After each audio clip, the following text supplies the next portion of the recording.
All right, let's go ahead and call the meeting to order at 7:03 p.m. We'll start off by the Pledge of Allegiance. All stand, please.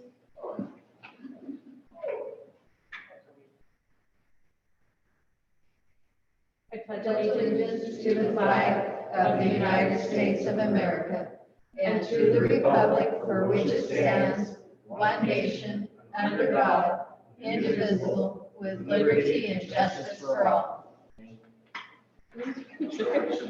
Thank you. Okay, can we get a motion to approve the agenda? I'll move to approve the agenda as presented. Everybody, so all those in favor? Aye. Aye. And the agenda is approved. Presentations, proclamations, and visitors. We do have people in the audience tonight, but nobody signed up to speak that I'm aware of. Okay. So we have a couple proclamations that I'm going to read out loud. The first one is National Child Abuse Prevention Month. And bear with me, guys. I am a terrible reader out loud. So proclamation. Let's do it if you want. Proclamation. Whereas in the federal fiscal year 2021, 4 million reports were made to Child Protective Services, and whereas child abuse and neglect is a serious problem affecting every segment of our community, and finding solution requires input and action from everyone. And whereas our children are our most valuable resources and will shape the future of the city of Aumsville. And whereas child abuse can have long-term psychological, emotional, and physical effects that have lasting consequences for victims of abuse, and whereas protective factors are conditions that reduce or eliminate risk and promote the social, emotional, and develop well-being of children. And whereas effective child abuse prevention activities succeed because of the partnership created between child welfare professionals, education, healthcare, and faith-based organizations, businesses, law enforcement agencies, and families. And whereas communities must make every effort to promote programs and activities that create strong and thriving children and families. And whereas we acknowledge that we must work together as a community to increase awareness about child abuse and contribute to promote the social and emotional well-being of children and families in a safe, stable, nurturing environment. And whereas prevention remains the best defense for our children and our families. Now, therefore, I, Angelica Ceja, Mayor of the City of Aumsville, and the Aumsville City Council do hereby proclaim April 2023 as National Child Abuse Prevention in the City of Aumsville, and urge all citizens to recognize this month by dedicating ourselves to the task of improving the quality of life for all children and families. Signed this 10th day of April 2023 in Aumsville, Oregon. Do I sign this copy here? I have that one, okay.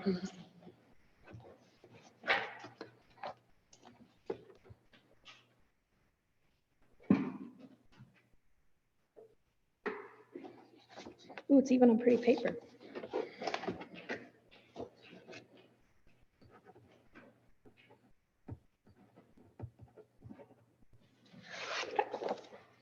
There we go.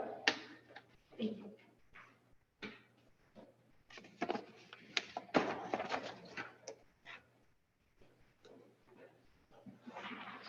So now we have our Arbor Day proclamation. Okay. Proclamation.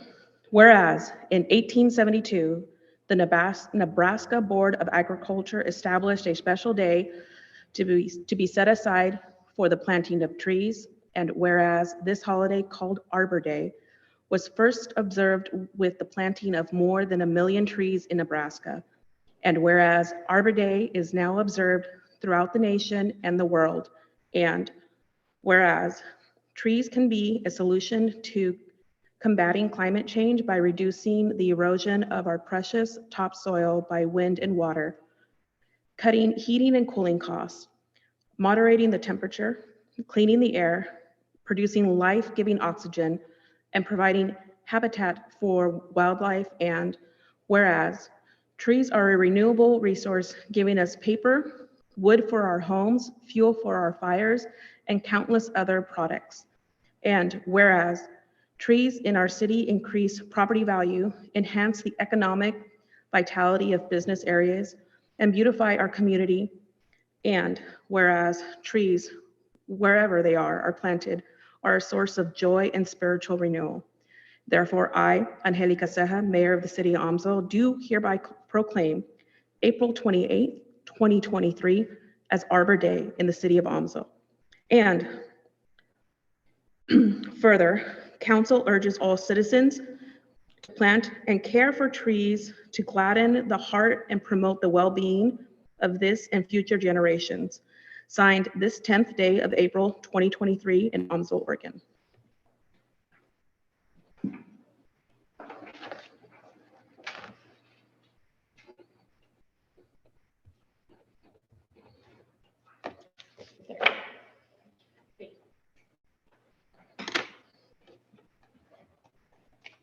That's probably the most reading I've done in probably a year. Okay, moving on. We have no public comment. Is there anyone on Zoom? Nope, okay. We have no special visitors today, and then we're moving on to approve the consent agenda. Can I get a motion to approve the consent I agenda? move to approve the consent agenda as approved. All those in favor? Oh, I need a second. Presented. I need a second. You got to, Walter, you seconded? Okay. All right, all those in favor? Aye. Aye. Consent agenda is approved. Your accounts payables are in your packets. There are no public hearings tonight. Moving on to new business, Marion County multi-jurisdictional hazard mitigation plan. Ron? Oh, Matt. Sorry, I thought it was Ron. Actually, Mayor, I'll just jump in real quick. Matt's going to do the formal presentation, but I'll just set this up. This is an update to our current multi-jurisdictional hazard mitigation plan. This is a requirement to be done in conjunction with the counties in order to be able to receive FEMA funding when there's disasters or emergencies.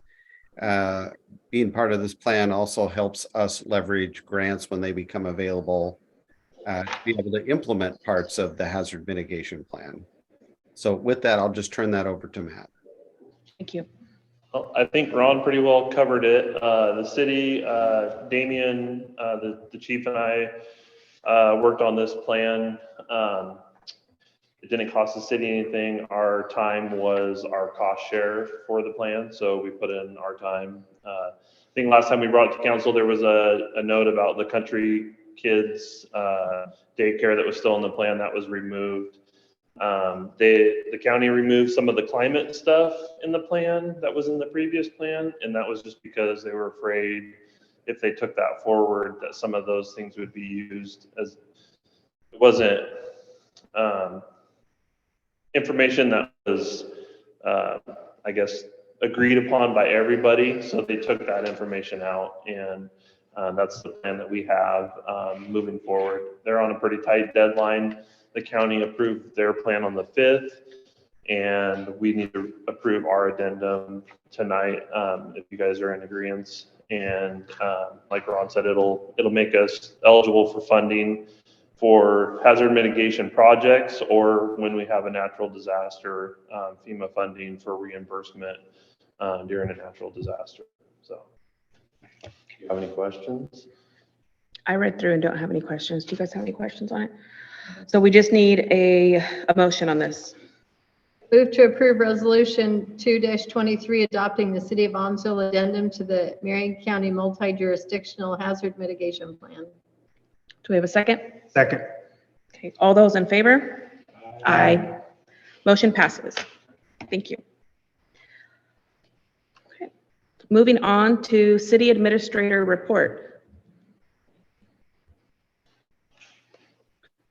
Great. Well, thank you, Mayor. I don't have a whole lot to report. We have the police report in your packet. I think, as you can see, we continue to do a lot of community outreach with our police department, being inside the community, being very visible, and integrating ourselves with community members is really important for us to be able to address the issues in the community. People will feel more comfortable speaking with us, and it's good for our department to be seen and be visible in the community. So we continue to leverage as much time as we can within our schedules to be able to complete that outreach.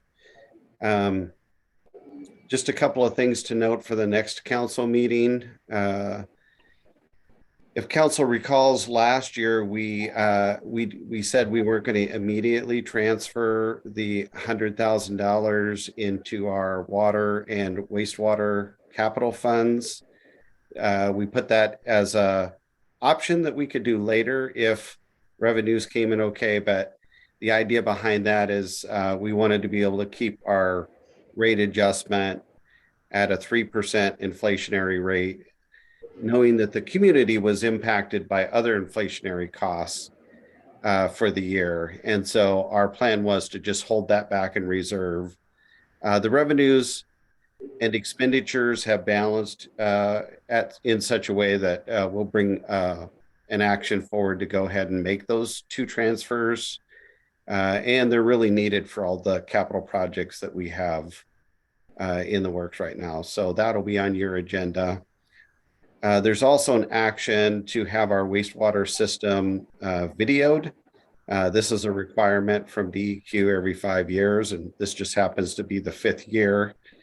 The costs have went up fairly significantly, so our plan will be to only do half the city at a time. and that's just to give us a little bit of time to get some more revenue in to be able to do the other half. It's quite expensive. And again, that's another reason why it's important for us to do that transfer. We lost you for about a few seconds there, Ron. Oh, can you hear me now? Okay. Yeah. Okay. And then if you read the Public Works report, you'll see we've been struggling with quite a little bit of vandalism within the city. We're working on ways to address that, but just know that that's out there. Our petitions for wastewater funding support is growing. I think we're really close to 300, not counting any that the council may have acquired or turned in today.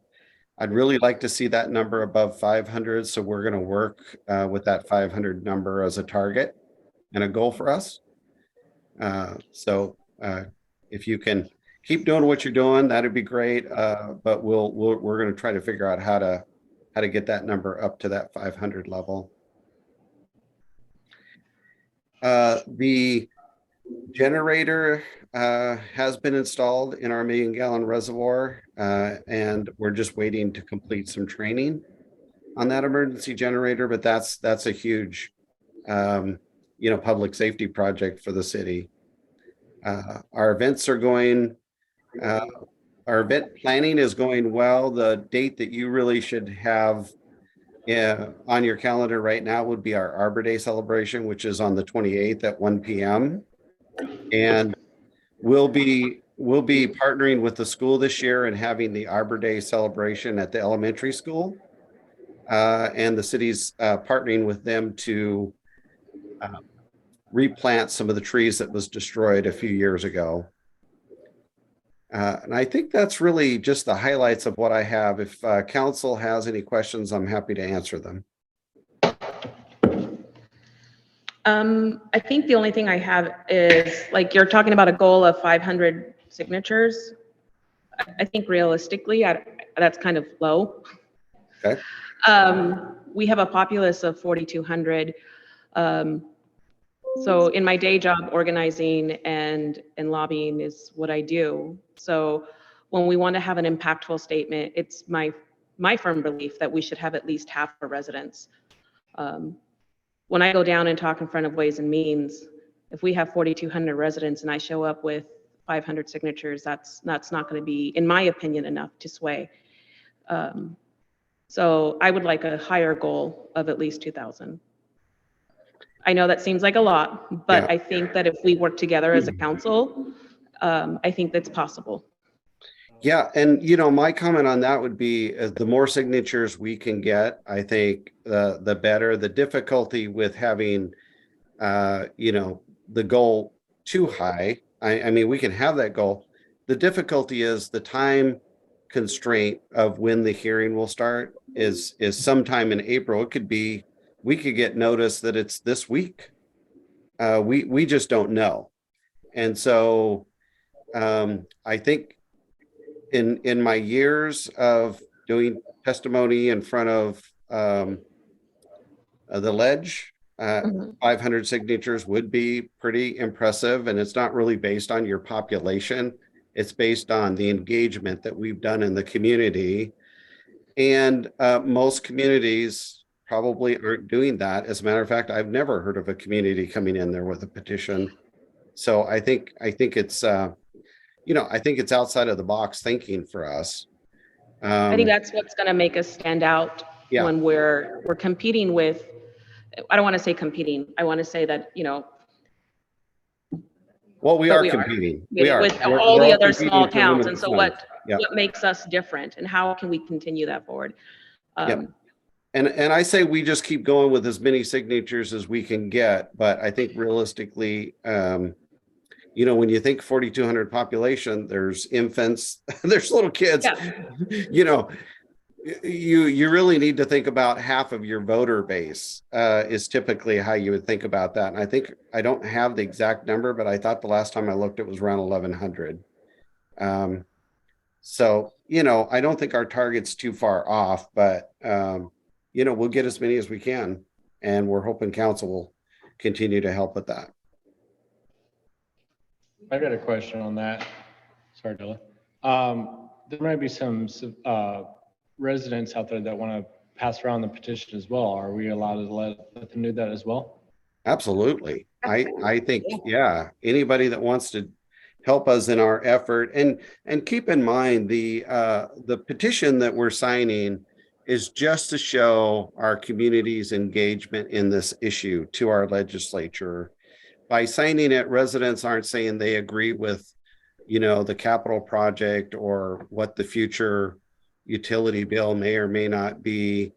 Those numbers are really just hypothetical to show the community, if we don't get funding, where that, where we could have to raise it to be able to pay the capital loan. Now, I honestly don't expect us to see a bill that high. I think it would be difficult, number one, for us to implement that, but I think it would be difficult for us to be able to even bond for that amount of money. The problem with it is the longer we wait to get funding for this project, even if we could talk DEQ into pushing it out further, the more expensive the project gets. And the more expensive it gets, then we wind up doing a lot of this effort, and we don't get ahead. So I think, yes, anybody that wants to help do it, they can sign every member of their household up. They don't necessarily have to live inside the city. They can live in the surrounding area, but we're really trying to focus on city residents, because what we want to have the mayor do is go provide the testimony, but say, listen, we engaged our community. They understand the magnitude of this issue. And here's how many people signed on to encourage you to focus and partner with us on this issue. And that's really the intent. So yeah, anybody that wants to help, we'll take their help.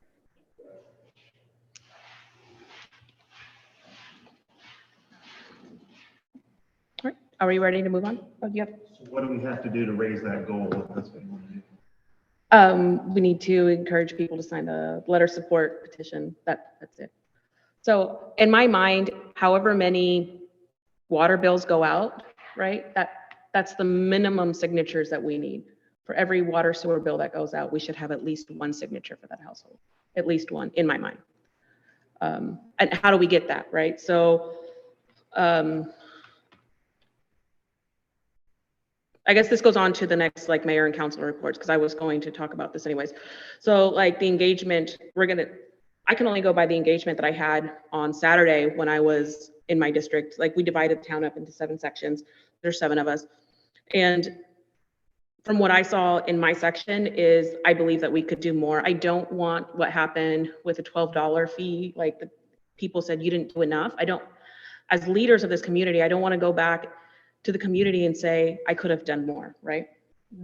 So if we can engage with at least every household, we leave a flyer, whatever it takes with each household, each bill that goes out, my goal is to have one signature. And how we can make that happen, we can talk about that. I don't know how else to make it happen. Like it's Every house I've been able to hit is signed. I haven't had so- any negative engagement because nobody wants this worst case scenario water bill. Well, one idea comes to mind. I don't know if we have time to execute it, but hearing your experience and you speaking about that goal is on our bill, we can print a page of text. And so one of the things that we could do is go ahead and just print that petition on the next bill cycle with a place for people to sign. And they can drop it off at City Hall or send it in with their payment or whatever. We can also put the website address on there where they could do it electronically, but that might help spur a little bit more engagement. I'm actually quite impressed by the level of engagement that we've had just through the website and folks at our counter. It's actually been really robust. Remember, we've only been doing this for a week. So, and not knowing when the hearing is, obviously we're kind of trying to get as many as we can before the hearing, but that's a pretty engaged community, the amount that we've had so far in just the last week. Okay. So I had a comment when I was passing around the petition, and it's like, it should already be done. You have a comment on that, Ron? Can you, We should already be engaging as a city to get outside funds. One of the people I talked to is like, this should already be done. so can I, On the wastewater treatment. so can I clarify what you feel like that comment meant? Did you feel like that comment meant that the treatment facility should have been done before, or that we should have been engaging the community about it? Well, so I was passing around the signatures, trying to get signatures, and one of the residents on Lincoln mentioned to me, is like, hey, why are we signing this when this should already be in process? So ultimately, I think the question was, why do we need to gather signatures when we should already have an idea that the residents don't want to pay $200 to $300 a month on their water bill?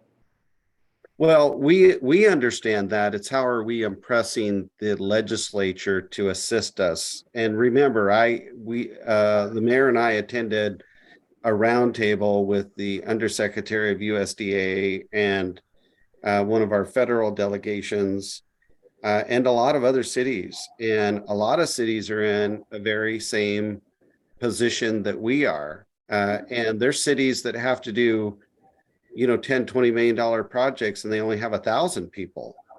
So of course we know that we don't want to have our citizens pay that kind of a bill.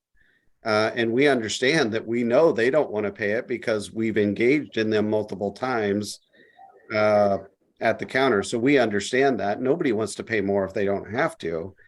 The idea is, how do we impress our legislatures to make our community stand out from the rest of those communities in need? And trust me, they're there's lots of them all over. And, you know, the ask this year to the ledge, I think was over $1 billion.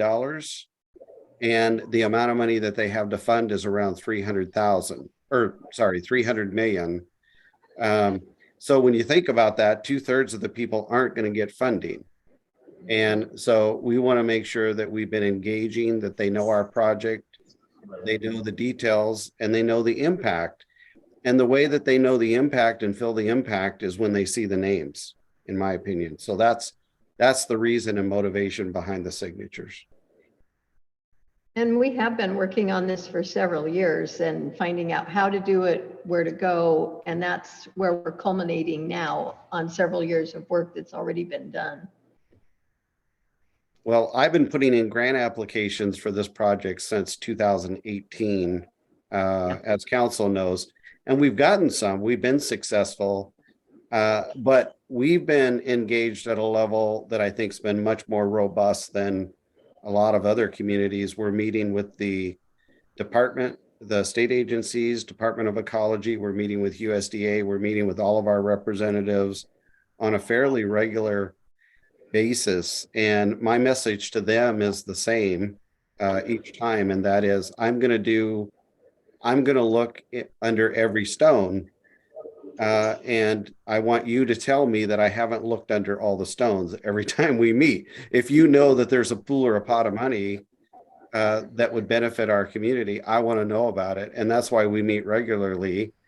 And they really do understand our project because we've discussed it so many times. So I think we've got good motivation, but again, 2/3 of the people who are putting in asks this year are not going to get them.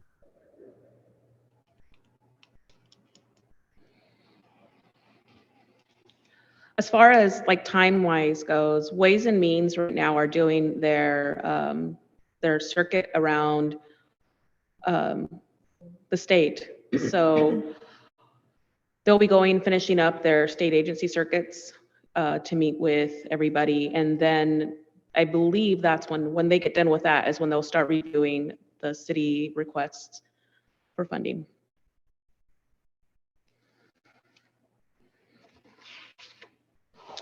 All right, if there isn't anything else, we can move on to officially move on to mayor and councilor reports. I did attend a meeting with the undersecretary, which was informational. It was interesting to hear that we are not the only cities facing challenges with the grant application processes. It was a good place to talk about how we can improve that. Ron shared some details on ways that would make it easier for us. And I think it was heard. There was a lot of note taking. They gave us positive feedback. It was all small rural communities, and they're talking about the struggles that we face trying to apply for funding and grant matching, and then the bureaucracy that the state puts in on some of these applications. So it was a good brainstorming session. Next, so this week, what is the 14th? 14th, I am going to be down at the elementary school with the chief and city staff, meeting with the migrant education program. They had asked a few months ago for us to do a presentation, and we'll talk about the changes in the city and the police department. And I had a good day on Saturday. We had a good Easter, lots of pictures. And I took from Cleveland South. Is it South? That's South? Yeah, from Cleveland South was the section that I have. And I will have to finish up next weekend. I did make my own little door-to-door flyers, which I think is another good idea as we visit houses. And I shared that with the council. You guys want to print those off for people that aren't home, so we can continue to engage with the community. And if you can't print off those flyers, let me know. I can print them off for you. I got the paper cutter. I know. I was working on Friday night on the phone with a client cutting paper. They're like, "Where are you?" I'm like, "I'm cutting door hangers with scissors." So we can print those up at City Hall if we need to print flyers. If somebody has something, is it just is it our petition, or did you put something together? It's a little different. I think it is in the email chain, so I will send it. I'll send it again. It's on a Word document. It's bilingual. Okay. Yeah, get that to email to us, and we'll get some printed up and have them in the office there. Anyone else have any reports? I attended MWAC last Thursday afternoon, and we got a lot of updates on upcoming projects. And again, if you go to ODOT, there's a project page where you can click on the dots and see when projected construction is and that. But there's quite a few projects around the area in Polk and Yamhill County that are going to be starting in the next couple months. Start watching for construction. They didn't get it all done during COVID. Nope. Way too much for that. Anything for good of the order? Okay. No correspondence? So if that's it, then our meeting, if there isn't anything else, our meeting can be adjourned at 7:34 p.m.